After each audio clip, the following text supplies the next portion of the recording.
Karate एक युद्ध कला। कराटे पुणी दुनियार सबुठारु लोकप्रिय मार्शल आर्ट अटे। शारीरिक और मानसिक अनुशासन विकसित करिवार यह एक उत्कृष्ट माध्यम। आत्मरक्षार कौशल सहित आत्मसम्मान और आत्मविश्वास वृद्धिर शिक्षा प्रदान करिथाए कराटे। बौद्ध जिला कराटे प्रतियोगिता रे राज्य रे एक प्रमुख स्थान ग्रहण करि परिछि।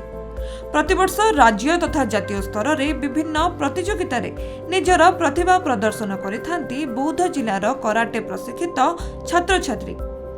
किंतु एथिपाई सेमानकु वर्ष सारा प्रशिक्षण प्रदान करिबा सहित एक परीक्षार सम्मुखीन हेबाकु पड़िथाय।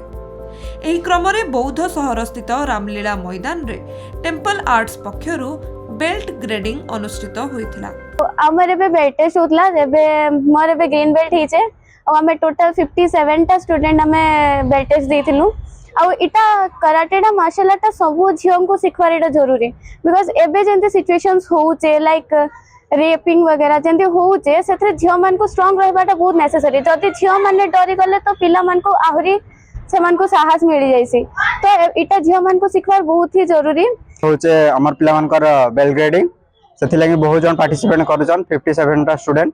आमे सेथरे 4 जन ब्लैक बेल्ट दोचु प्रमोशन हबा।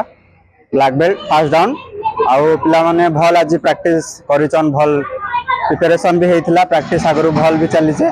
सार मान कर आसीजन, सार चारटा सार आसीजन भल करौचन एग्जामिनेशन।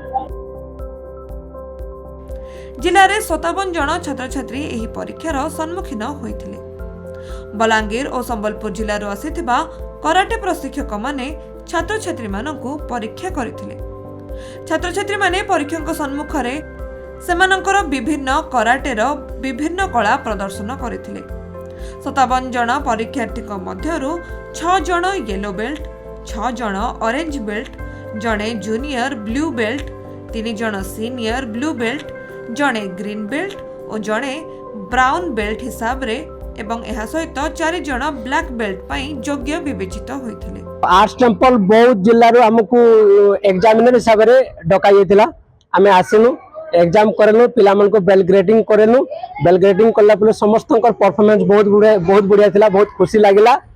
आउ आमे आउ जेमिति पिला माने आगो को बहुत उन्नति करंतु, मार्शल आर्ट कराटे शिखि कि से माने बौद्ध जिल्लार ओडिसार ना रखंतु।